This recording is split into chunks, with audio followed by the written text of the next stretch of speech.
அப்படியே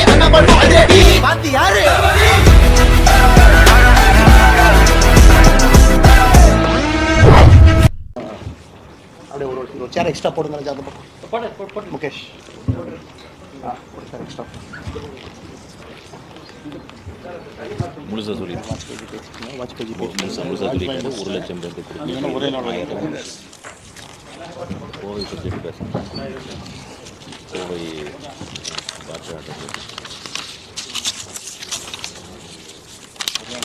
ஸ்டார்ட் பண்ணி அப்படிங்களா?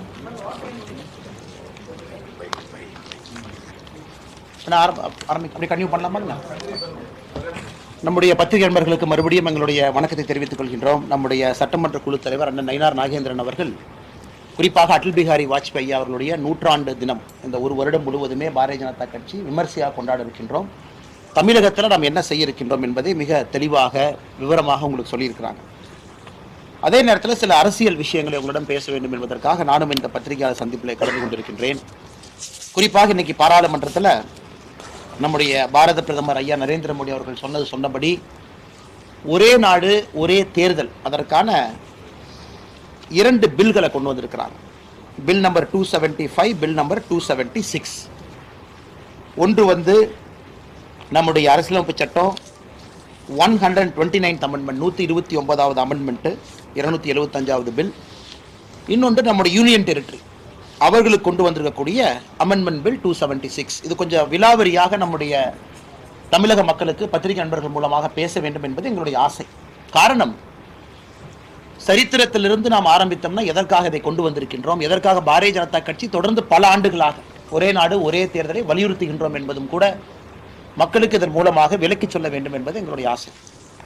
1951 இந்தியாவில் மக்கள் தொகை கணக்கெடுக்க பிறகு நடக்கப்பட்ட தேர்தலில், பாராளுமன்ற தேர்தல் 1952 நடந்துச்சு. ஃபர்ஸ்ட் பார்லிமெண்டரி எலெக்ஷன் 1952 நடந்த தேர்தலில் பார்த்தீங்கன்னா மொத்த பாராளுமன்ற உறுப்பினர்கள் 494 பேர் இருந்தாங்க. 494 பாராளுமன்ற உறுப்பினர்களுக்கு நாம் வாக்களித்தோம். அதன் பிறகு 1961 மக்கள் தொகை கணக்கீட்டின்படி நடந்த பாராளுமன்ற தேர்தலில் 522 உறுப்பினர்கள் இருந்தாங்க. அதன் பிறகு 1971 நடந்த கணக்கீட்டின்படி நடந்த பாராளுமன்ற தேர்தலில் 543 பேர் இருந்தாங்க. அப்ப 1971 மக்கள் தொகை அடிப்படையில் பாராளுமன்ற உறுப்பினர்கள் நிர்ணயம் செய்திருக்கின்றோம். அது 543. கிட்டத்தட்ட அதைத்தான் இத்தனை ஆண்டு காலமாக 543 அப்படியே இருக்குது.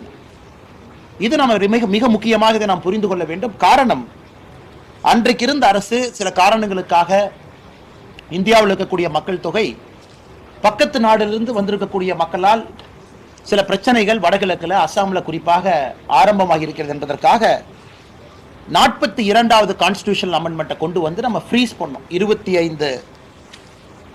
30 ஆண்டுகள் 2001 வரை 30 ஆண்டுகள் 1971 நாம நம்முடைய பாராளுமன்ற உறுப்பினருடைய எண்ணிக்கையை நாம் அதிகப்படுத்த போவதில்லை என்று 2001 மாண்புமிகு பாரத பிரதமர் ஐயா அடல் பிஹாரி வாஜ்பேயி அவர்கள் இருந்த பொழுது அதை இன்னும் 25 ஆண்டுகள் அதை தள்ளி வச்சாங்க.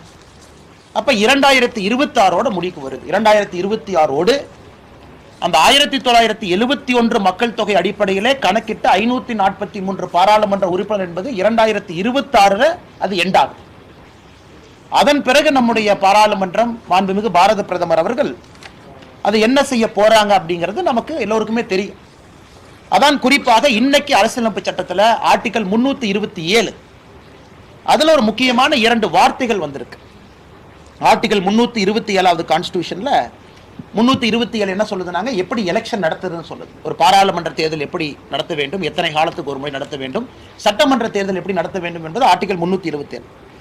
அதில் நம்ம என்ன சொல்லியிருக்கோம்னா, after the words delimitation of constituency the words conduct of simultaneous election shall be inserted அப்படிங்கிறோம். அப்படி என்றால் நமக்கு தெளிவா தெரியுது, இந்தியாவை பொறுத்தவரை டீலிமிட்டேஷன் நடக்க போகுது. 543 என்பது இன்னும் அதிகமாக போகுது என்பது ஆர்டிகல் 327 இன்னைக்கு இருக்கக்கூடிய பில்லை படிக்கும் போது நமக்கு தெரியுது. டீலிமிட்டேஷனுக்கு பிறகு கான்டக்ட் ஆஃப் சைமல்டேனியஸ் எலெக்ஷன்ஸ் என்கின்ற வார்த்தையை சேர்த்துறாங்க. இதை நாம் எல்லோரும் புரிந்து கொள்ள வேண்டும். இன்னைக்கு நம்முடைய பாராளுமன்றத்தில் பாரதிய ஜனதா கட்சி ஆளும் கட்சி நாம் கொண்டு வந்திருக்கக்கூடிய இந்த மசோதா என்ன சொல்லுதுனாங்க, இன்னைக்கு இருக்கக்கூடிய பாராளுமன்றம் அதனுடைய நாட்கள் 5 வருடம். அது 2029 முடிவுக்கு வரும். 2029க்கு பிறகு ஒரு பாராளுமன்ற தேர்தல் நடக்கும். 2029க்கு பிறகு நடக்கக்கூடிய பாராளுமன்ற தேர்தல் அதனுடைய காலம் எத்தனை ஆண்டுகள் இருக்குமோ அதுதான் 2029க்கு பிறகு நடக்கக்கூடிய சட்டமன்றத்திற்கு எல்லாத்துக்குமே அதே காலம் தான். உதாரணத்துக்கு தமிழகத்தை உதாரணம் எடுத்துக்கலாம். இன்னைக்கு தமிழகத்தில் சட்டமன்ற தேர்தல் 2026 வர இருக்கு. 2026 சட்டமன்ற தேர்தல் வந்த பிறகு நமக்கு ஒரு முழுமையான ஒரு மெஜாரிட்டி இருக்கக்கூடிய ஆட்சியோ அல்லது முழுமையான கூட்டணியோ நமக்கு அமைந்தால் அது 5 ஆண்டு காலம் ஆட்சியில் இருக்கும். அப்படி என்றால் 2031 வரை இந்த எலெக்ஷன் முடிஞ்சு வரக்கூடிய தமிழக அரசு 2031 வரைக்கும் ஆட்சியில் இருக்கும். இன்னைக்கு நம்ம கொண்டு வந்திருக்கக்கூடிய மசோதா என்ன சொல்லுதுனாங்க, 2031 நடக்கக்கூடிய தேர்தல் என்பது 2029 நடக்கக்கூடிய பாராளுமன்ற தேர்தலுடைய எத்தனை ஆண்டு காலம் இருக்கோ அதோட ஒத்துப்போகும். உதாரணத்திற்கு 2029 எலெக்ஷன் நடக்குதுன்னா 5 இயர் பீரியட் 2034. அப்ப தமிழ்நாட்டில் 2031 நடக்கக்கூடிய தேர்தல் என்பது 2034 வரைதான். அப்ப 2034 ஒருவேளை 2029 தேர்தல் நடந்தால் 2034 ஒரே நாடு ஒரே தேர்தல் இந்த நாட்டில் இருக்கும் என்பதுதான் இந்த. இதை நிறைய அரசியல் கட்சி தலைவர்கள் தவறா புரிஞ்சுக்கிட்டாங்க, தவறா பேசுறாங்க. அது சில மூத்த தலைவர்களே, காங்கிரஸ் கட்சியினுடைய அன்பு நண்பர்கள் மூத்த தலைவர்களே இதை கொஞ்சம் திருச்சும் பேசுறாங்க. ஆனால் நம்முடைய பாராளுமன்றத்தை பொறுத்தவரை 1951, 52 ஏன்னா ஃபர்ஸ்ட் எலெக்ஷன் ரொம்ப நாள் நடந்துச்சுங்க. 51 ஆரம்பிச்சு 52 முடிஞ்சது, ஒரே வருஷம் நடக்கல. அந்த தேர்தலும் ஒரே நாடு ஒரே தேர்தல். 1957 ஒரே நாடு ஒரே தேர்தல். 1962 ஒரே நாடு ஒரே தேர்தல். 1967 ஒரே நாடு ஒரே தேர்தல். ஸோ முதல் 4 தேர்தலும் ஒரே நாடு ஒரே தேர்தல் தான். 1967க்கு பிறகுதான் இந்த ஒரே நாடு ஒரே தேர்தல் என்பது குழப்பத்தில் போச்சு. காரணம், அன்னைக்கு இருந்த காங்கிரஸ் கட்சி 68 சில ஆட்சிகளை கலைச்சாங்க, 69 சில ஆட்சிகளை கலைச்சாங்க. ஆட்சிகளை கலைக்க ஆரம்பித்த பிறகு இந்த தேர்தல் நேரமும் காலமும் மாறிய காரணத்தினால் மட்டும்தான் ஒரே நாடு ஒரே தேர்தல் என்பது தள்ளி போயிருக்கு. என் கையில் இன்னொன்று இருக்குதுங்க. அதாவது 2014 parliamentary standing committee on personal public grievances law and justice அவங்களும் ஒரு முயற்சி பண்ணாங்க. ஒரு கமிட்டி போட்டு இந்த நாட்டில் ஒரே நாடு ஒரே தேர்தல் கொண்டு வர முடியுமா அப்படின்னு. அதனுடைய சேர்மனாக அண்ணன் சுதர்சன நாச்சியப்பன் அவங்க இருந்தாங்க. இந்த கமிட்டி 1 செப்டம்பர் 2014 நம்ம ஆட்சிக்கு வந்த பிறகு கான்ஸ்டியூட் பண்ண கமிட்டி. ராஜ்யசபால் எல்லாரும் இருந்தாங்க, லோக்சபால் எல்லாரும் இருந்தாங்க. அந்த கமிட்டியினுடைய ரிப்போர்ட் இன்னைக்கு படித்து பார்த்தீங்கன்னா தெரியும். கிட்டத்தட்ட 6 சிட்டிங் அந்த கமிட்டி உட்கார்ந்து அவங்க ஒரே நாடு ஒரே தேர்தல் நடத்துவதற்கான பல சாத்தியக்கூறுகள் ஆராய்ஞ்சாங்க. இது புதிதாக இன்னைக்கு ஆரம்பிச்சது இல்லைங்க. இதற்கு முன்பு பேசியிருக்கின்றோம். பாராளுமன்ற அளவில் ராஜ்யசபால ஒரு ஸ்டாண்டிங் கமிட்டி போட்டு ஆராய்ஞ்சு பார்த்தாங்க. அதுலேயே நிறைய பிரச்சனைகள் சொல்லியிருந்தாங்க. இது நடத்தினா எப்படி இருக்கும், தேர்தல் இடையில ஒரு ஆட்சி கவிழ்ந்துட்டா எப்படி. அப்ப இன்னைக்கு வச்சோம்னா இன்னைக்கு ஆட்சியில் இருக்கிறவங்க பயந்துக்குவாங்களே. உதாரணத்துக்கு இன்னைக்கு ஒரே நாடு ஒரே தேர்தல் திமுக சொல்லுவாங்க, இருக்குன்னா 1.5 வருஷம் இருக்கு, ஏன் இப்ப கொண்டு வர்றீங்க, அதையெல்லாம் டிஸ்கஸ் பண்ணாங்க. ஆனா இன்னைக்கு நாம் அன்னைக்கு டிஸ்கஸ் பண்ணதுல கூட எந்த பிரச்சனையும் இல்லாம இன்னும் 5 ஆண்டு காலம் தள்ளி போயிருக்கிறோம். 2029 பீரியட் முடிஞ்சு 2029க்கு பிறகு நடக்கக்கூடிய லோக்சபா தேர்தலுடைய காலம் என்ன இருக்கோ அதோடு நம்முடைய நாடு ஒரே தேர்தல். யாருக்குமே நம்ம தொந்தரவு ஏற்படுத்தல. எனக்கு ஆட்சியில் இருக்கக்கூடிய எந்த கட்சிக்கும் தொந்தரவில்லை. அது ஆளும் கட்சியாக இருந்தாலும் சரி, எதிர்கட்சியாக இருந்தாலும் சரி, இன்னும் ஒரு சைக்கிள் அவங்க போகணும், இன்னும் 1 மோர் சைக்கிள் போகணும். ஒரு முழுமையான 5 ஆண்டுகள் எல்லா ஆட்சிகளுக்கும் கிடைக்குது. அப்படி இருக்கும் பொழுது யாரை குறிவைத்து பாரதிய ஜனதா கட்சி இதை கொண்டு வந்திருக்குன்னு நம்முடைய எதிர்கட்சி நண்பர்கள் கேட்குறாங்க. யாரை குறிவைத்தும் கொண்டு வரல. நாம் இது 2026 மையமா வைக்கல, 2028 மையமா வைக்கல. 2029க்கு பிறகு வரக்கூடிய லோக்சபாவுடைய 5 ஆண்டு காலத்தை வச்சிருக்கோம். அதனால் தமிழகத்தில் இருக்கக்கூடிய நம்ம எல்லா அன்பு சொந்தங்களுக்கும் தெரியும். இது நம்முடைய முன்னாள் தமிழகத்தினுடைய முதலமைச்சர் மாண்புமிகு ஐயா கலைஞர் கருணாநிதி அவர்கள் நெஞ்சுக்கு நீதி புத்தகத்தில் அதை பற்றி எழுதியிருக்கிறாங்க. ஒரே நாடு ஒரே தேர்தல் எதற்காக வேண்டும், ஒரே நாடு ஒரே தேர்தலை கொண்டு வந்தால் எப்படி இந்த நாட்டில் குறிப்பாக டெவலப்மெண்ட் ஓரியன்டட் பாலிடிக்ஸ் வரும். அதனால் பத்திரிகையாளர் சந்திப்பில் மிக முக்கியமாக இன்று பாரதிய ஜனதா கட்சி சார்பாக நாங்கள் சொல்லிக்கொள்வது, ஒரே நாடு ஒரே தேர்தல் என்பது மக்களுடைய வரவேற்பை பெற்றிருக்கு. பாரதிய ஜனதா கட்சியினுடைய எலெக்ஷன் மேனிஃபெஸ்டோ 2024 அதற்கு முன்பும் இருந்திருக்கு. முன்னாள் ஜனாதிபதி ஐயா ராம்நாத் கோவிந்த் அவர்கள் தலைமையில் இதற்காக ஒரு குழு அமைச்சு அந்த குழு இந்தியா முழுவதும் கருத்துக்களை கேட்டிருக்காங்க. High level committee under the chairmanship of Shri Ramnath Kovind அவர்கள். அந்த குழு 2 செப்டம்பர் 2023 அமைத்து அந்த குழு தன்னுடைய ரிப்போர்ட்டை 14 மார்ச் 2024 அந்த குழு தன்னுடைய ரிப்போர்ட்டை கொடுத்துருக்குறாங்க. அந்த ரிப்போர்ட்டை படித்து பார்த்தாவே தெரியும், இந்தியாவில் பஞ்சாயத்து தலைவர்களிலிருந்து முன்னாள் பிரதமர்கள் வரை எல்லாருடைய ஒப்பீனியனையும் வாங்கி அதையெல்லாம் ஒரு கருத்தாக கொண்டு வந்து மத்திய அரசு கொடுத்த பிறகு கேபினெட்டில் ஒரே நாடு ஒரே தேர்தலுக்கான பில்லை கொண்டு வந்து இன்னைக்கு பாராளுமன்றத்தில் கொண்டு வந்து, அப்படி என்றால் ஜனநாயக முறைப்படி இது நடந்திருக்கு.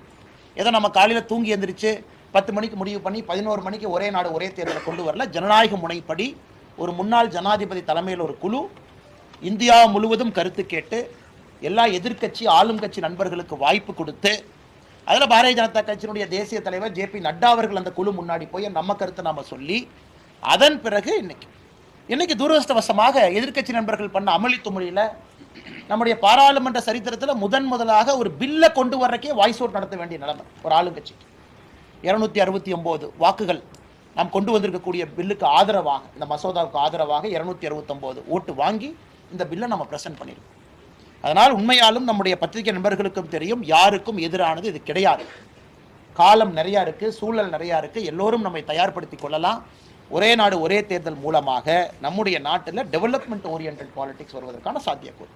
இதில் ஒரு மகிழ்ச்சியான செய்தி, டீலிமிட்டேஷன் சொல்கிறாங்க. அப்போ டீலிமிட்டேஷன் வருதுன்னா கண்டிப்பாக பெண்களுக்கு 1/3 ரிசர்வேஷன் வருதுன்னு அர்த்தம்.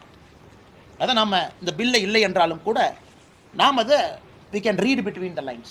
324 அமெண்ட்மெண்ட்டில் சொல்கிறாங்க டீலிமிட்டேஷன் எக்ஸைஸ். அதனால் இது வரும்பொழுது மொத்தமாக எல்லாம் சேர்ந்து வருவதற்கான வாய்ப்பு தான் ரொம்ப அதிகம்.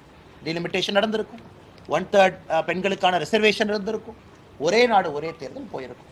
அதனால் மிக முக்கியமான முடிவு என்று நம்முடைய பாராளுமன்றத்தில் நடந்திருக்கிறது. ஜாயிண்ட் பார்லிமெண்ட்ரி கமிட்டி JPC கேட்டிருக்கிறாங்க. அதுவும் கூட நம்முடைய அரசு அதையும் கூட பாராளுமன்றத்தில் நம்ம ஒப்புக்கொண்டிருக்கின்றோம். இன்னைக்கு விகிதாச்சார அடிப்படையில் பாராளுமன்றத்தில் எத்தனை கட்சிகளுக்கு எத்தனை MP இருக்கிறாங்களோ அதே விகிதாச்சார அடிப்படையில் அந்த கமிட்டியில் இருப்பாங்க. கமிட்டியில் எல்லாம் பேசி பாராளுமன்றத்தின் முன்பு கொண்டு வருவாங்க. அதனால் பத்திரிகை நண்பர்களுக்கு இது உண்மை, இதில் நாங்கள் சொன்னது எதுவுமே திருச்சி பேசலை. இது இந்தியாவுடைய சரித்திரம், இது இப்படி தான் இருந்திருக்கு. அதனால் எதிர்க்கட்சி நண்பர்களுடைய குற்றம் குறைகள் எல்லாம் கூட தமிழக மக்கள் புறக்கணித்து நம்முடைய மத்திய அரசு கொண்டு வந்திருக்கக்கூடிய ஒரே நாடு ஒரே தேர்தலுக்கு ஒரு பெரும் ஆதரவு கொடுப்பார்கள் என்கின்ற முழு நம்பிக்கை எங்களுக்கு இருக்கு. கேள்வி இருந்தால் பதில் சொல்லணும்.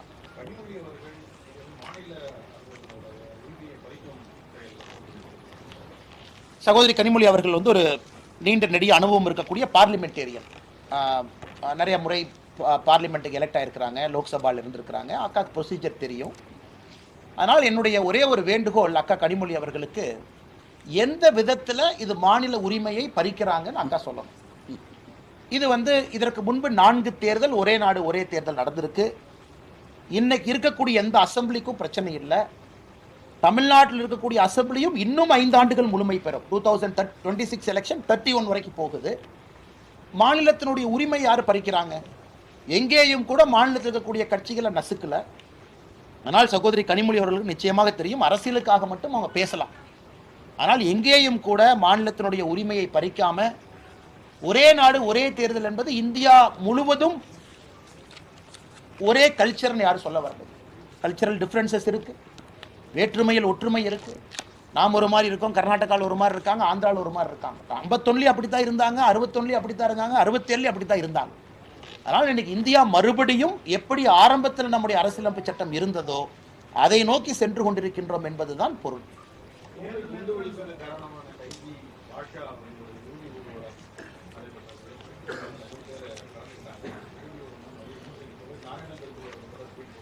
ஆனால் இது ரொம்ப கண்டிக்கத்தக்கது. பாரதிய ஜனதா கட்சி சார்பாக நம்முடைய மாநிலத்தினுடைய துணைத் தலைவர் அண்ணன் நாராயண திருப்பதி அவர்கள் நம்முடைய அதிகாரப்பூர்வமான ஸ்டாண்ட் அவங்க சொல்லியிருக்கிறாங்க.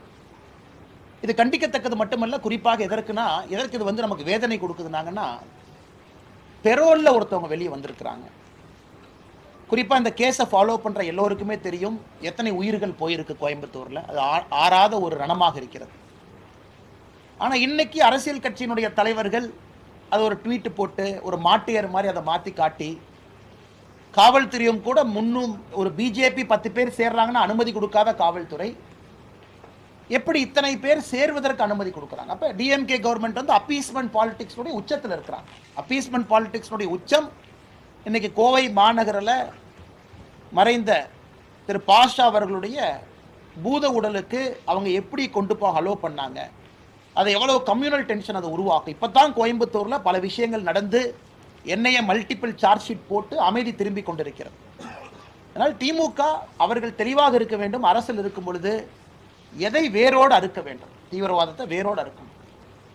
மற்ற இடத்துல ஒரு இண்டோர் மீட்டிங் நடத்துகிறாங்க, எல்லோருக்கும் அனுமதி இருக்கு. இது ஊர்வலம் என்பது இன்னைக்கு நாங்கள் அதிகாரப்பூர்வமாக கொடுக்கல, சேர்ந்துட்டாங்க, நாங்கள் என்ன பண்ணுறது? அதனால் பாரதிய ஜனதா கட்சி இன்னைக்கு கோயம்புத்தூர் மாநகரில் இருக்கக்கூடிய பாரதிய ஜனதா கட்சி வர்ற வெள்ளிக்கிழமைய கருப்பு நாளாக அணிவித்து அவர்களும் ஊர்வலம் நாங்களும் எடுப்போம் அப்படிங்கிறாங்க. இது black day for states law and order, கருப்பு தினம். அதனால் கோவை பாரதிய ஜனதா கட்சியினுடைய அங்கே இருக்கக்கூடிய தொண்டர்கள், தலைவர்கள் எல்லோரும் நாங்களும் இன்னைக்கு வந்து ஊர்வலம் எடுப்போம், கருப்பு நாளாக இதை எடுப்போம். அதனால் எங்களுடைய வேலை தலைவர்களாக எல்லார்த்திட்டையும் பேசுகிறோம். ஏன்னா எங்களுக்கு ஒரு ரெஸ்பான்சிபிலிட்டி இருக்குது. இதை உருவாக்கியது யார்? ஆளும் கட்சி. இதை கையாண்ட விதம் சரியில்லை. காலையிலே இல்லை, மத்தியானம் இருக்குது, ஹாஸ்பிட்டல்லிருந்து இல்லை, வீட்டிலிருந்து இருக்குது. அதனால் தமிழக மக்கள் இதையெல்லாம் பார்த்து கொண்டிருக்கின்றார்கள், கோவை மக்கள் பார்த்து கொண்டிருக்கின்றார்கள். இன்னைக்கு ஆர்டிஃபிஷியலாக எல்லாரையும் ஹீரோ, எல்லாரையும் மாட்டியர்னு சொல்கிறோம். இறந்த பிறகு எல்லா மனிதர்களுக்கும் நாம் மரியாதை கொடுப்பது வழக்கம் தான். இவர் யாரும் தப்பாக பேசலைங்க, அவர் செஞ்சது எல்லாத்துக்குமே தெரியும். ஆனால் ஒரு ஊர்வலமாக அதை கௌரவப்படுத்த வேண்டுமா என்பதுதான் பாரதிய ஜனதா கட்சியினுடைய கேள்வி.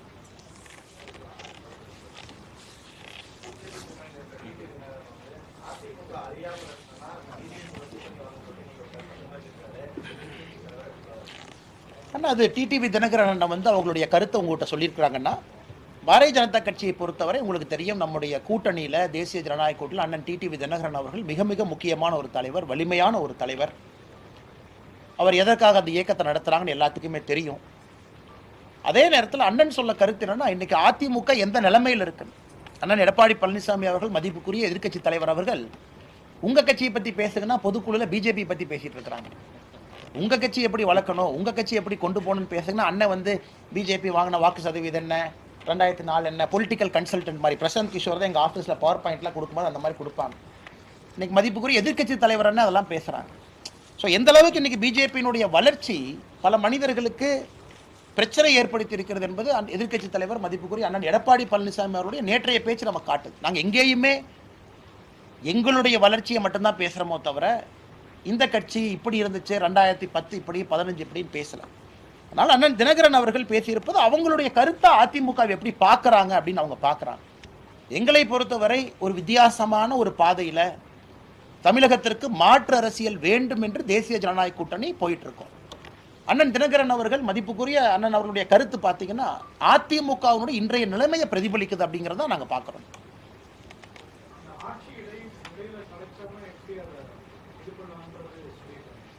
ஆமாங்கண்ணா. ஸோ எல்லோருக்குமே இதில் வந்து ஒரு பெரிய பிரச்சனையாக இருப்பது, தேர்தல் நடந்த பிறகு யாருக்குமே தனி மெஜாரிட்டி கிடைக்கல, அல்லது அவர்களுக்கு வந்து இடையில வந்து ஒரு கூட்டணியில் சப்போர்ட் கொடுத்த ஒரு கட்சி வந்து வாபஸ் வாங்கிட்டாங்க. அப்படி இருக்கும் பொழுது எப்படி நாம் அதை சமாளிக்க போகிறோம்? அது ஆர்டிகல் 83 அதுவும் கூட ஒரு ஐடியா நமக்கு கொடுத்துருக்குறாங்க, நாங்கள் எப்படி இதை கொண்டு போக போகிறோம். குறிப்பாக ஆர்டிகல் 83 அவங்க சொல்லியிருப்பது, when the house of people இரண்டா பிரிச்சிருக்கிறாங்க. ஒன்று வந்து பாராளுமன்றம், ஒன்று வந்து சட்டமன்றம். when the house of people is dissolved sooner than the expiry of its full term, அதனுடைய 5 ஆண்டுகளுக்கு முன்பு பாராளுமன்றம், குறிப்பாக லோக்சபா, அது வந்து டிசால்வ் பண்ணுறாங்கன்னா, the new house of people constituted pursuant to elections occasioned by such dissolution shall continue for such period as is equal to the unexpired term of the immediately preceding house of people. அதாவது இதற்கு முன்பு 5 ஆண்டு காலம் இருந்த ஒரு இது ஒரே நாடு ஒரே தேர்தல் வந்த பிறகு, ஏன்னா ஹவுஸ் ஆஃப் பீப்புளுக்கு இந்த பிரச்சனை இல்லைங்கண்ணா, ஏன்னா அது 5 இயர்ஸ் கம்ப்ளீட் பண்ண பிறகு வருது. அதன் பிறகு யாராச்சும் ஒருத்தவங்க வாபஸ் வாங்கிட்டாங்க அப்படின்னா அந்த period is equal to the unexpired term of the immediately preceding house of people அப்படிங்கிறாங்க. ஸோ நம்ம என்ன சொல்ல வரோம்னாங்கன்னா, பெர்ஃபெக்டாக இதில் ஆன்சர் இருக்குன்னு சொல்கிறத விட எல்லோருக்கும் தேர்தல் போகிறதுக்கு முன்னாடியே தெரியும் இது நடந்தால் இதுதான், இது நடந்தால் இதுதான். ஆனால் தேர்தலை பொறுத்தவரை 5 ஆண்டுகளுக்கு ஒரு முறை தான் நடக்கும். அதனால் இன்றைக்கி யாருக்குமே வந்து தேர்தல் போவதற்கு முன்பு நமக்கு பிரச்சனை இருக்குது அப்படின்னு நம்ம யாருமே சொல்லிங்கன்னா, அதுவும் குறிப்பாக மிட் டேர்ம் எலெக்ஷன் ஒரு வார்த்தையை பயன்படுத்துறாங்க. மிட் டேர்ம் எலெக்ஷனுக்கு ஒரு வாய்ப்பு இருக்கு. மிட் டேர்ம் எலெக்ஷன் கொண்டு வர்றாங்க. அந்த term is equal to the remaining term. 2034க்கு பிறகு ஒரு சட்டமன்றத்தில் ஆட்சி கலைக்கப்படுதுன்னா நடக்கக்கூடிய மிட் டேர்ம் எலெக்ஷன் என்பது அந்த 5 ஆண்டுகள் இருக்கக்கூடிய கேப் தான் அந்த எலெக்ஷனா இருக்கும். 2034 தமிழ்நாடு எலெக்ஷனுங்கண்ணா 2039 வரைக்கும் 37 ஆட்சி கலைஞ்சிருச்சு.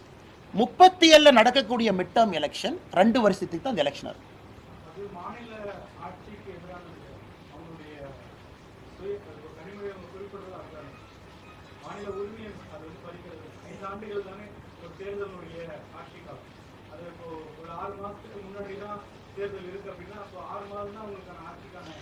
அதே கனிமொழி அக்கா சொல்ற அதே லாஜிக்ல நீங்க பாத்தீங்கன்னா இன்னைக்கு எத்தனையோ இடத்துல எலெக்ஷன் நடந்த பிறகு அரசியல் கட்சிகள் அவர்களாகவே ஒரு புதிய எலெக்ஷனுக்கு தள்ளுறாங்க நம்மளே. அதே லாஜிக் கனிமொழி அக்கா அங்கேயும் சொல்லணும் இல்லைங்கண்ணா, தள்ளுறாங்க. ஆனா இல்லைங்கண்ணா, ஓட்டு போடும் போதே உங்களுக்கு தெரிஞ்சிருது. ஆனா நம்ம முன்னாடி பண்ணல. 2034 இருந்து நடக்கக்கூடிய தேர்தல் ஓட்டு போடும் போதே மக்களுக்கு தெரியும் இது 5 ஆண்டுகள் தான்.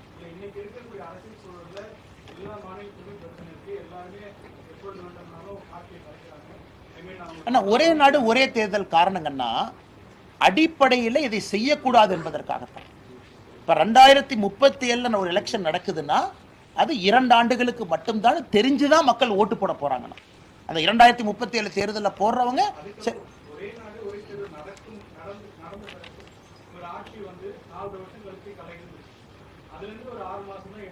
அது எலெக்ஷன் நடக்காதுங்கண்ணா. என்ன இல்லைங்கண்ணா, இன்னைக்கு இருக்கக்கூடிய அரசியலமைப்பு சட்டம் இல்லைங்கண்ணா, இன்னைக்கு இருக்கக்கூடிய அரசியலமைப்பு சட்டம் பல விஷயங்கள் தெளிவா சொல்லுது. 6 மாத காலம் தான் அடுத்த எலெக்ஷனுக்கு நேரம் இருக்குன்னா எலெக்ஷன் நடத்த போறது இல்லை. 1 வருடம் தான் இருக்குண்ணா. ஆனா நம்ம 1 வருஷம் 3 மாசம் 1 வருஷம் 6 மாசம் நம்ம இழுத்துக்கலாங்கண்ணா. பட் ஒரு விஷயத்தை நம்ம புரிஞ்சுக்கணும், 2034க்கு பிறகு நடக்கக்கூடிய தேர்தல் மிட் டேர்ம் எலெக்ஷன் நடந்தா 5 ஆண்டு பீரியட் தான், அதுக்குள்ளதான் அந்த எலெக்ஷன் நடக்க முடியுங்கிறது தெளிவா இருக்கும். ஏன்னா அண்ணா எப்படி அந்த மாநில உரிமை படிக்கிறாங்க? ஏன்னா அண்ணா ஒரு நிமிஷம், லோக்சபாக்கு இதே பிரச்சனை தானே. இவங்க மாநிலம்னு சொல்றாங்க, நான் மத்தியன்னு சொல்றேன். சார் 2034 அமையக்கூடிய மத்திய அரசு அது 2036 டிசால்வ் ஆகுதுன்னா அந்த அரசுக்கு நடக்கக்கூடிய தேர்தலும் 2039 தானே. பெரிய ஆபத்து இல்லையாங்கண்ணா? அண்ணா தேர்தல் நடக்கும் வரை என்ன ஆபத்துங்கண்ணா? நாட்டில் ஒரு தேர்தல் நடக்கும் வரை என்ன ஆபத்துங்கண்ணா?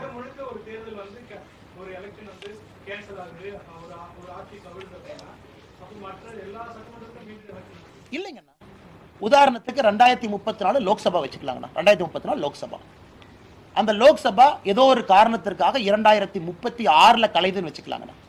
அப்ப 2036 நடக்கக்கூடிய லோக்சபா எலெக்ஷன் தனியா நடக்கும். அதனுடைய பீரியட் 3 வருஷம் தான்.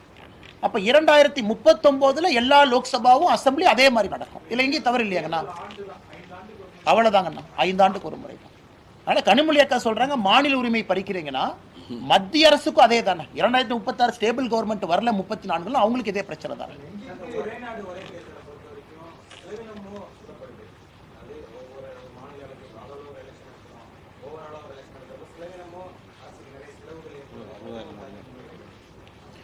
டிஆர் பாலு ஒன்னு இன்னைக்கு பாராளுமன்றத்தில் ஒரு நம்பர் பயன்படுத்துறாங்க சொல்றாங்க. டிஆர் பாலு ஒன்னு ஒரு நம்பர் பயன்படுத்துறாங்க.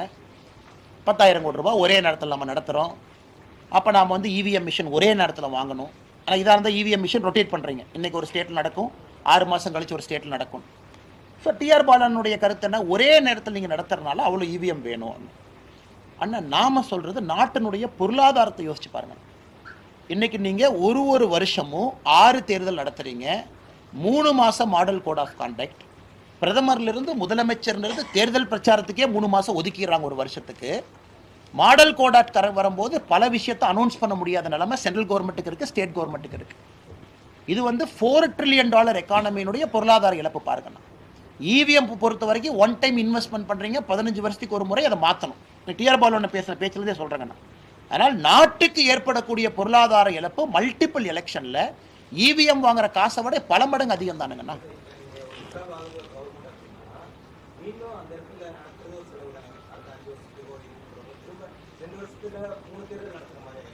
அண்ணா நம்ம அண்ணா ஒரு விஷயத்தை பார்ப்போங்கண்ணா, எத்தனை முறை டிசால்வ் ஆயிருக்கும் ஒரு ஆவரேஜ் எடுப்போங்கண்ணா. இப்போ நம்ம பேசும்பொழுது கடந்த 20 ஆண்டுகளில் இந்தியாவில் எத்தனை முறை டிசால்வ் ஆயிருக்கு, அத்தனை முறை ஆகலிங்கண்ணா.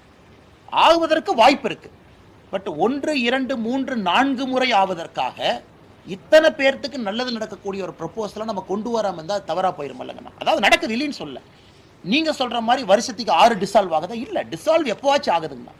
இல்ல அசம்ஷன் என்ன, 5 ஆண்டுகளுக்கு ஒரு முறை சிங்க்ரனைஸ் ஆக ஆக ஆக ஆக, அதுவும் நம்ம இவ்வளவு நேரம் கொடுத்து நடத்தும் பொழுது நாட்டினுடைய பொருளாதாரம் இன்னும் வலிமை பெறும் என்பதுதான் நம்ம சொல்றாங்கன்னா. அதை வந்து ராம்நாத் கோவிந்த் அவர்கள் ரிப்போர்ட்லயே ஆர்கியூ பண்ணியிருக்காங்க. இதனால என்ன லாபம் வருங்கிறத ஆர்கியூ பண்ணியிருக்காங்க அவங்க.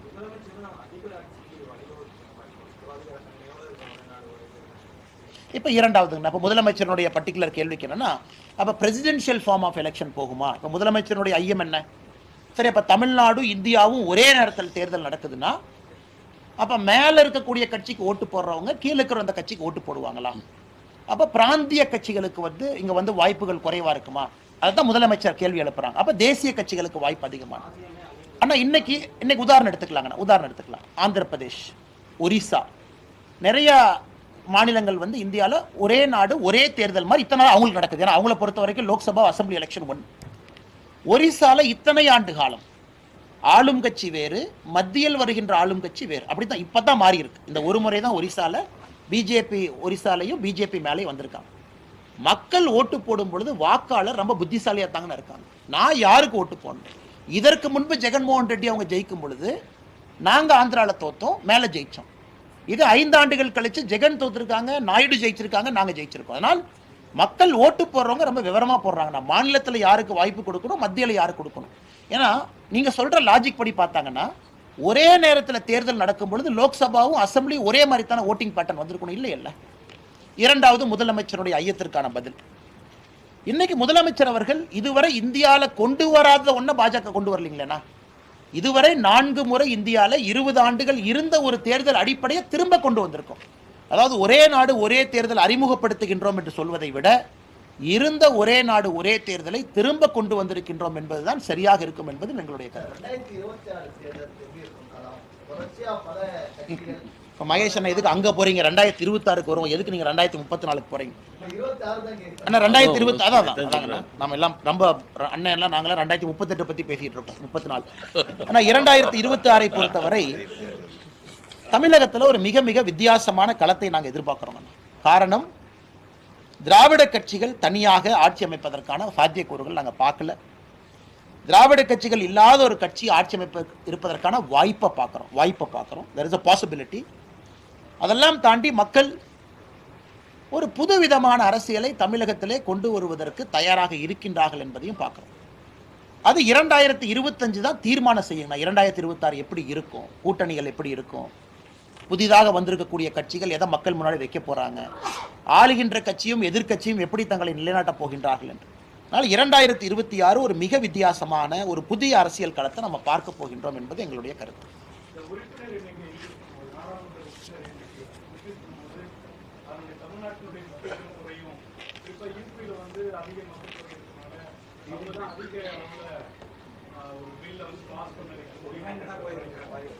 நாங்கள் இதை பற்றி எங்களுடைய கருத்தை வந்து பாரதிய ஜனதா கட்சி தமிழ்நாடு பல இடத்துல நாங்கள் சொல்லியிருக்கோங்கண்ணா. அதாவது வெறும் பாப்புலேஷன், வெறும் மக்கள் தொகை என்பதை மட்டும் அடிப்படையாக வைத்து ஒரு டீலிமிட்டேஷன் நடக்குது அப்படின்னா, குறிப்பாக நம்முடைய தென்னிந்தியாவில் இருக்கக்கூடிய மாநிலங்கள் எல்லாமே ரொம்ப நாளைக்கு முன்னாடியே மக்கள் தொகை கட்டுப்பாடுக்கெல்லாம் வந்துருச்சு. டோட்டல் ஃபர்டிலிட்டி ரேஷியோ 2.1 கீழே வந்துருச்சு. ஸோ அப்படி இருக்கும் பொழுது தென்னிந்தியாவில் இருக்கக்கூடிய நம்முடைய மாநிலங்களுக்கு அதனால் பிரச்சனை ஏற்படுமா அப்படிங்கிற ஐயம் பல பேர்த்துக்கு ஏற்பட்டிருக்கு. பிரதமர் அவர்கள் எங்கேயும் சொல்லவில்லை டீலிமிட்டேஷன் வரும் பொழுது population will be the only basis. நான் பல இடத்துல டீலிமிட்டேஷன் ஜாகிரபி வச்சிருக்கு, நிலப்பரப்பை வச்சிருக்கு. அதனால் எங்களுக்கு தீர்க்கமான நம்பிக்கை இருக்குது. பாரதிய ஜனதா கட்சி, பாரத பிரதமர் நரேந்திர மோடி அவர்களை பொறுத்தவரை நிச்சயமாக யாருக்குமே அநியாயம் நடக்காது. இல்லை நாங்கள் வந்து ப்ரொக்ரெசிவ் ஸ்டேட்ஸாக இருக்கிறோம், நாங்கள் 20 வருஷமாக இப்படி இருக்கோம், அப்படி இருந்தாலும் கூட, அது உண்மை இருந்தாலும் கூட நாங்கள் தெளிவாக இருக்கின்றோம். பாரதிய ஜனதா கட்சி தொண்டர்களாக, தலைவர்களாக நிச்சயமாக அது போன்று எந்த ஒரு மாநிலத்திற்கும் பாதிப்பு இருக்காது. இப்போ அதுக்கு நம்ம பொறுத்து இருக்கணும். ஃபர்ஸ்ட் சென்சஸ் நடக்கணுங்கண்ணா, சென்சஸ் நடக்கணும். அது 1 வருஷம் 3 மாதம் ப்ராசஸ். அதன் பிறகு டீலிமிட்டேஷன் கமிட்டி போடணும். அந்த கமிட்டி இதே மாதிரி நம்மகிட்ட ஒப்பீனியன் கேட்பாங்க. தமிழ்நாட்டிலேருந்து நம்ம ஒப்பீனியன் சொல்லுவோம், பாப்புலேஷன் மட்டும் பேசிஸ் வேண்டாம், ஜாகிரபி வைங்க, அதை வைங்க, இதை வைங்க எல்லாம் சொல்லுவோம். ஏன்னா நமக்கும் சாதகமாக இருக்கணும், இன்னொரு மாநிலத்துக்கு சாதகமாக இருக்கணும், அல்லது நமக்கு சாதகமாக இல்லாமல் போவதற்கு வாய்ப்பு இருக்கக்கூடாது. அதனால் அதுக்கு ஒரு ப்ராசஸ்ங்கன்னா நிச்சயமா அது நடப்பதற்கு வாய்ப்பு இல்லை என்பது எங்களுடைய தீர்க்கமான.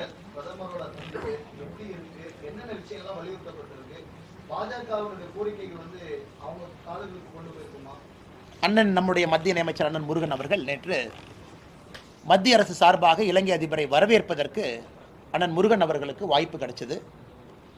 எப்பவுமே ஒரு அமைச்சர் வந்து நியமனம் செய்யப்படுவாங்க, ஒரு வெளியிருந்து வரக்கூடிய ஒரு ஆளுநரை, ஒரு பிரதமரை வரவேற்பதற்கு அண்ணன் முருகன் அவர்கள் வரவேற்று அவர்களும் தனிப்பட்ட முறையில் அண்ணன் முருகன் அவர்கள் உரையாடினார். அதன் பிறகு பாரத பிரதமர் ஐயா மோடி அவர்கள் அவங்களும் தனிப்பட்ட முறை உரையாடி விட்டு பத்திரிகையாளர் சந்திப்பில் பேசினாங்க. அதில் பல விஷயங்களை குறிப்பிட்டு பேசினாங்க. முக்கியமாக இலங்கை அதிபராக பொறுப்பேற்ற பிறகு தன்னுடைய முதல் பயணமாக இந்தியாவுக்கு வந்திருப்பதே ஒரு மெசேஜ் கிடைக்குது அப்படின்னு பாராட்டினாங்க, நன்றி சொன்னாங்க. இரண்டாவது, பிரதமர் அவருடைய பத்திரிகையாளர் சந்திப்பில் பேசும்பொழுது, பிரஸுக்கு பேசும்பொழுது ஒரு பேரால் ரொம்ப தெளிவாக சொல்லியிருக்கிறாங்க. அதாவது இலங்கையில் இருக்கக்கூடிய வடகிழக்கு தமிழர்களுக்கு அரசியலமைப்பின்படி அதிகாரப்பூர்வ அவங்களுக்கு என்ன ரைட்ஸ் இருக்கோ அது கிடைப்பதற்கு இந்த அரசு உறுதி ஏற்க வேண்டும், முயற்சி செய்ய வேண்டும், வாழ்ந்து காட்ட வேண்டும் சொல்லியிருக்காங்க. அதே நேரத்தில் நம்முடைய மீனவ பிரச்சனையை ஹியூமனிடேரியன் கன்சிடரேஷன் ஒரு வார்த்தையை மனிதாபிமான அடிப்படையில் நீங்கள் பார்க்கணும். இன்னைக்கு நாங்கள் மத்திய அரசினுடைய கவனத்துக்கு 2 கேஸ் கொண்டு போயிருக்கோங்கன்னா, ஒன்று 10வது மாதம் கைதான நம்முடைய மீனவ சொந்தங்களுக்கு 2 பேர்த்துக்கு ரிப்பீட் அஃபண்டர் அப்படிங்கிறனால 24 மாத சிறை தண்டனை கொடுத்துருக்காங்க. நாங்கள் அப்போஸ் பண்ணியிருக்கோம், ஜெய்சங்கர் ஐயாட்ட எழுதியிருக்கோம். அதை நீங்கள் எடுத்து பேசணும். ஏன்னா தனிப்பட்ட முறையில் அவங்க என்ன பேசினாங்கன்னு நான் எனக்கு தெரியாதுங்கன்னா, எனக்கு தெரிஞ்சாலும் நான் சொல்லவும் கூடாது, எனக்கு தெரியக்கூடாது. ஏன்னா நான் ஏதோ ரகசிய காப்புன்னு எடுக்கலை. அதே போல் இரண்டாவது, பிடிப்பட்ட போட்டுக்கு அதை வந்து தொடர்ந்து நீங்கள் கொடுக்கணும் அப்படின்னு பேச்சுவார்த்தையில் கண்டிப்பாக பேசியிருப்பாங்க. அதனால் புது அதிபர் நீங்கள் நல்லா புரிஞ்சுக்கணுங்கன்னா, ஒரு மார்க்சிஸ்ட் சித்தாந்தம் இருக்கக்கூடிய ஒரு கட்சி, எல்லோரும் சைனாக்கு ரொம்ப க்ளோஸாக இருக்கக்கூடிய ஒரு ஆட்சின்னு சொல்கிறாங்க. அதையெல்லாம் தாண்டி பிரதமர் அவர்களுக்கும் தசநாயக்கா அவர்களுக்கும் ஒரு தனிப்பட்ட முறையிலே ஒரு நட்பு இருப்பதை நம்ம பார்க்குறோம். அதுவும் இன்னைக்கு விசிட்டை முடிச்சுட்டு நேராக போத்கயா போயிருக்கிறாங்க. பிரதமர் அவர்கள் அதுக்கும் கூட சொல்லியிருந்தாங்க. அதனால் நிச்சயமாக உறவு வலிமை பெற்று கொண்டிருக்கிறது. இதற்கு முன்பு இருந்த இலங்கை அரசு எப்படியெல்லாம் மனிதாபிமான அடிப்படையில் நம்முடைய மீனவ சொந்தங்களை விடுதலை செஞ்சாங்களோ அது நடக்கும். அதே நேரத்தில் நிரந்தர தீர்வும் வேகமாக கிடைக்கும் என்கின்ற நம்பிக்கை எங்களுக்கு இருக்குங்கன்னா, காலம்தான் பதில் சொல்லணும். ஆனால் நமக்கு தெரியாதுங்கன்னா அவங்க என்ன நாம வந்து அதிகாரப்பூர்வமாக பிரதமர் பேசினதை உங்க முன்னாடி நம்ம சொல்றோம். பிரதமர் பேசின குறிப்பு உங்களுக்கு இருக்கு, எங்கிட்ட இருக்குங்கன்னா. ஆனால் எங்களோட அஃபீஷியல் மெமரண்டம் ஸ்டாண்டிங்கில் இருக்குங்கண்ணா. ஒரு முறையும் நாங்கள் ஜெய்சங்கர் அவர்களை சந்திக்கும் பொழுது மாண்பு வெளியுறவுத்துறை அமைச்சர் அவர்களை கச்சத்தீவை திரும்ப கொடுங்க, இந்தியா ஸ்ரீலங்கா நம்முடைய மீனவர்கள் போகும் பொழுது அந்த பிரச்சனை ஏற்படுத்தாமல் பண்ணுங்க. இலங்கை அதிபர்கள் ஒரு வார்த்தையை பயன்படுத்தினாங்க, நீங்களும் பார்த்தீங்க. குறிப்பாக அந்த பாட்டம் ட்ராவலரை பற்றி இலங்கை அதிபர் அவர்கள் ஒரு வார்த்தையை கொஞ்சம் பேசியிருந்தாங்க. குறிப்பாக மீனவர்கள் வந்து சுருக்குப்பிடி வலை பாட்டம் ட்ராவலர் யூஸ் பண்ணக்கூடாதுன்னு சொல்லியிருந்தாங்க. அது இந்திய அரசும் கூட உங்களுக்கு தெரியும். நாம் வந்து அதை ஒரு சாஃப்ட் அப்ரோச்சில் அதை ஹேண்டில் பண்ணிகிட்டு இருக்கோம். நம்முடைய மீனவ சொந்தங்களை சாஃப்ட் அப்ரோச்சில் ஹார்டாக எடுக்காமல் ஹேண்டில் பண்ணுறோம். அது மீனவ சொந்தங்களுக்கும் தெரியும். அதனால் கச்சத்தீவு, பாட்டம் ட்ராவலர், குறிப்பாக அந்த ஹியூமனிடேரியன் அசிஸ்டன்ஸ், 160க்கு மேற்பட்ட படகுகள் இலங்கையில் இருக்குது. கைது செய்யப்பட்டவர்கள் 2வது முறை அங்கே கைது செய்யப்படும் பொழுது இத்தனை நாளாக இலங்கை அரசு பாடன் பண்ணி அனுப்பிச்சாங்க, இந்த முறையும் பாடன் பண்ணி அனுப்பணும். இதெல்லாம் பேசி இருக்கலாம்ங்கண்ணா, நமக்கு தெரியாதுங்கண்ணா. கண்டிப்பாக அரசு கம்பீரமாக எடுத்திருக்காங்க. அப்படி இருக்கும் பொழுது நம்முடைய இணையமைச்சர் அண்ணன் முருகன் அவர்கள் இருக்கிறாங்க, அதெல்லாம் கண்டிப்பாக வலியுறுத்திருக்காங்க.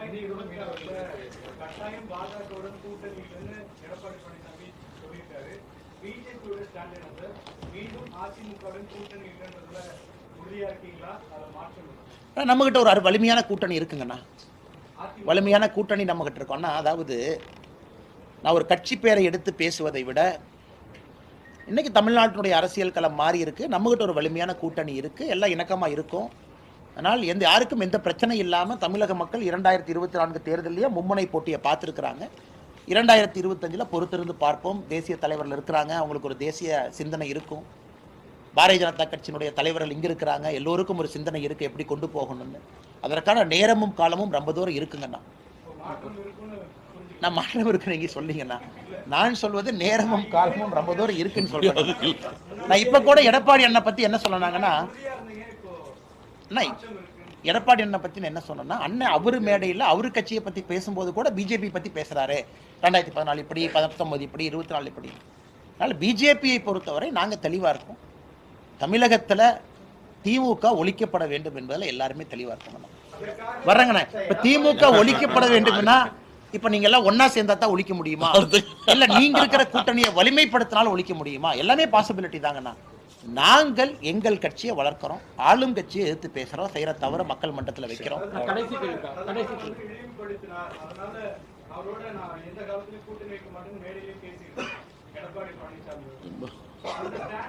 அண்ணா நேரமும் காலமும் இருக்கு, பொறுத்திருந்து பாருங்க. அதுதான பதில். அண்ணே டிஎம்கே ஃபைல் 3 அண்ணே சென்னையில் வெளியிடுறோங்க அண்ணே 2025 ஆரம்ப கட்டத்தில். ஏன்னா வால்யூம் ஆஃப் டேட்டா வந்து ரொம்ப பெருசுங்கண்ணா, எல்லாம் ஆர்டிஐ போட்டு தனித்தனியாக எடுத்து கொஞ்சம் நேரம் ஆகுங்கண்ணா. பட் உறுதியாக அதை பண்ணும்.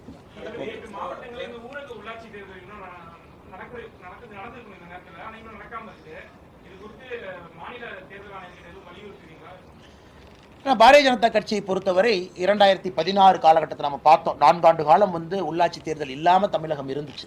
அது என்னாச்சுன்னா அந்தந்த கவர்மெண்ட் ஆஃபீஸர் பவர் எடுத்துக்கிட்டாங்க, மக்கள் பிரதிநிதிகள் இல்லாமல் 4 ஆண்டுகள் இருந்தாங்க. குறிப்பாக ஊரக உள்ளாட்சி, கீழே உள்ளாட்சி. இன்னைக்கு டேர்ம் ஜனவரி 5 ஜனவரி 5 முடிவுக்கு வர இருக்கு. அதனால் பாரதிய ஜனதா கட்சியை பொறுத்தவரை உள்ளாட்சி தேர்தல் நடத்தணும். ஏன்னா நீங்கள் வந்து ஒரே நாடு ஒரே தேர்தலுக்கே எதிர்க்கட்சி நண்பர்கள் இவ்வளோ பேச்சு பேசுகிறாங்க. அதனால் உள்ளாட்சி தேர்தல் நடக்கணும், 2026 அசம்பிளி தேர்தல் நடக்கணுங்க, வேகமாக நடக்கணும், வலியுறுத்துவோம். இப்போ ஈரோடு கிழக்கில் போய் தேர்தல்னு சொன்னால் மக்கள் மேலேங்களையும் பார்க்குறாங்க. எத்தனை டைம் சொல்வதை விட ஒரு ப்ரூஃபோட சொல்ல வேண்டும் என்று நினைக்கக்கூடிய ஆள் அந்த